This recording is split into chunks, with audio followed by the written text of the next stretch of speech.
Bonjour à toutes et à tous, je m'appelle Abdias, je suis témoin de Jéhovah et très fier de l'être.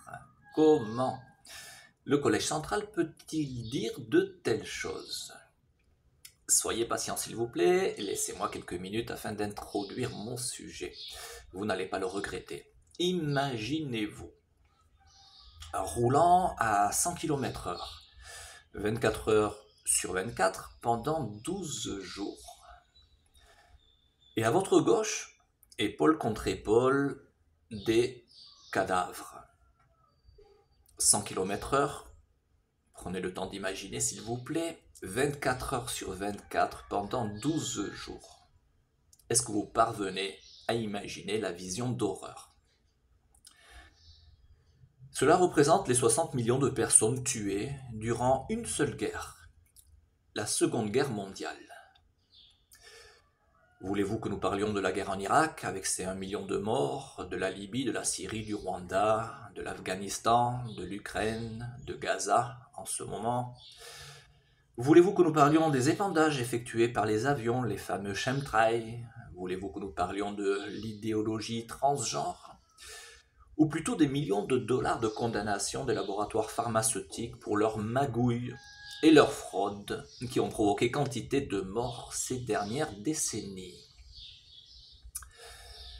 Nous savons bien évidemment que quand nous parlons de, par exemple, 100 morts, nous ne devons pas simplement imaginer 100 cadavres. Cela n'aurait pas tout son sens. Mais afin de pouvoir imaginer la gravité de ce que cela représente, nous devons obligatoirement imaginer la souffrance de la famille et des proches qui ont perdu ces êtres chers. En effet, la gravité de la mort ne se mesure pas en tableau XL, mais en larmes et souffrances.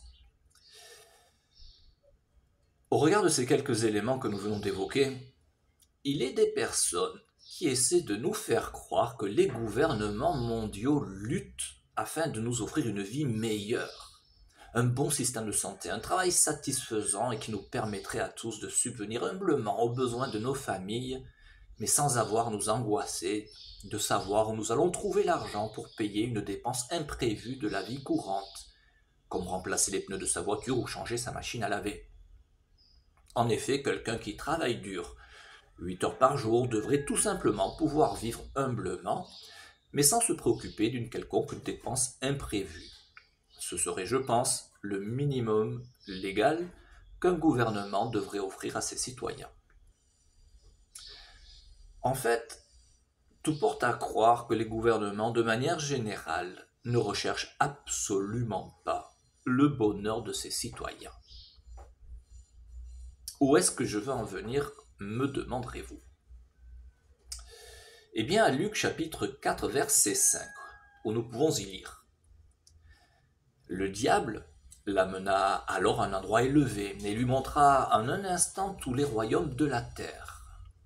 Et il dit à Jésus, « Je te donnerai tout ce pouvoir et la gloire de ces royaumes, car il m'a été remis, et je le donne à qui je veux. »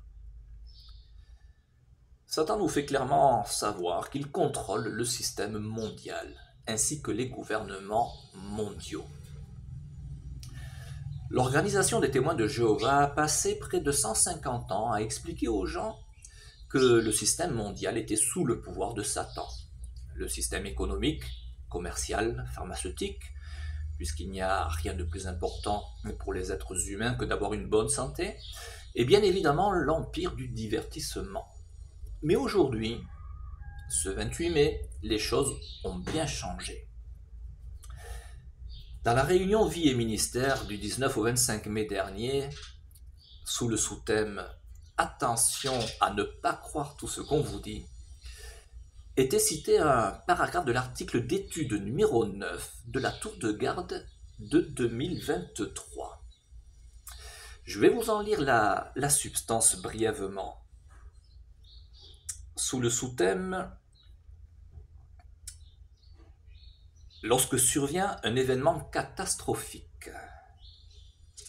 On pouvait y lire, par exemple, « Toutefois, dans ce genre de circonstances, nous pouvons augmenter nos chances de survie en obéissant aux consignes imposant un couvre-feu, une évacuation ou des restrictions. Certaines situations d'urgence pouvant être anticipées, ne manquons pas de suivre toute consigne émise par les autorités pour nous aider à nous préparer à une catastrophe. Ne manquons pas de suivre toute consigne émise par les autorités. Que faire si une maladie contagieuse se propage là où nous vivons? Appliquons rigoureusement les mesures de protection sanitaire, comme le lavage des mains, la distanciation physique, le port du masque et la quarantaine ou le confinement. On ne va pas rentrer dans le débat de ces différents éléments, mais certaines sont clairement remises en question par certaines hautes autorités en matière de santé. Et l'article se termine. En situation de crise, des informations inexactes circulent, parfois entre amis, ou entre voisins, ou dans les médias.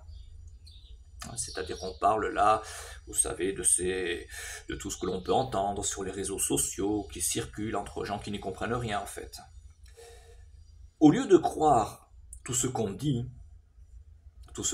est mis entre guillemets, mieux vaut prêter attention aux informations venant des sources gouvernementales et médicales les plus fiables.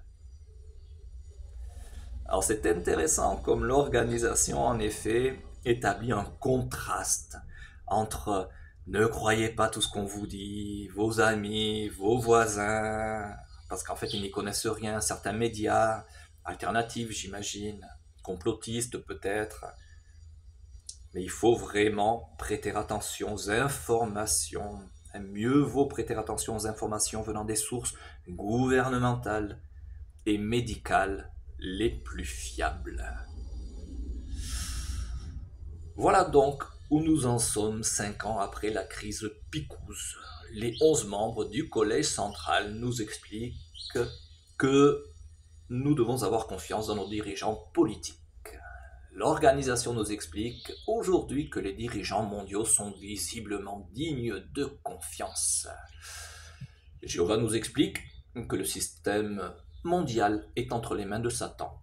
Et l'organisation nous explique que nous pouvons quand même avoir confiance en ce système parce qu'il nous dit la vérité. Nous pouvons également avoir confiance en l'OMS et son propriétaire Bill Gates, cet extraordinaire bienfaiteur de l'humanité, puisqu'aux yeux des gouvernements, l'OMS est la source d'information la plus fiable, celle j'imagine à laquelle l'organisation nous encourage à mettre notre confiance.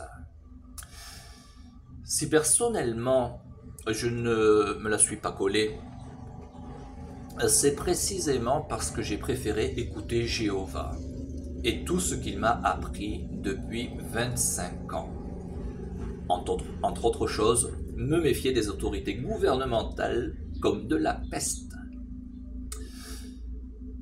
En fait, c'est bien plus étrange que vous ne pouvez le penser. Pourquoi ? Eh bien parce que voilà ce que nous pouvions lire dans les perles spirituelles de la semaine qui suivait. Proverbe chapitre 15 verset 22 était cité.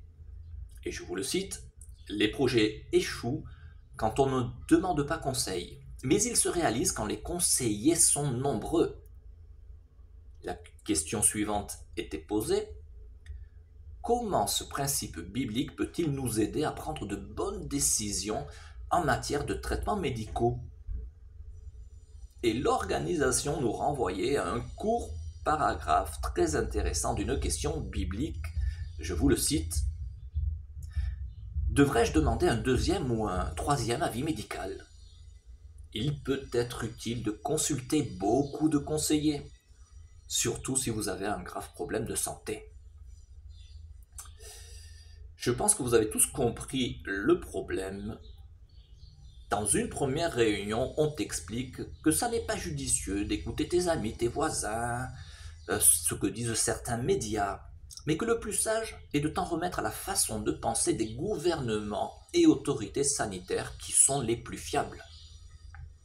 Et la semaine suivante, on te dit tout le contraire.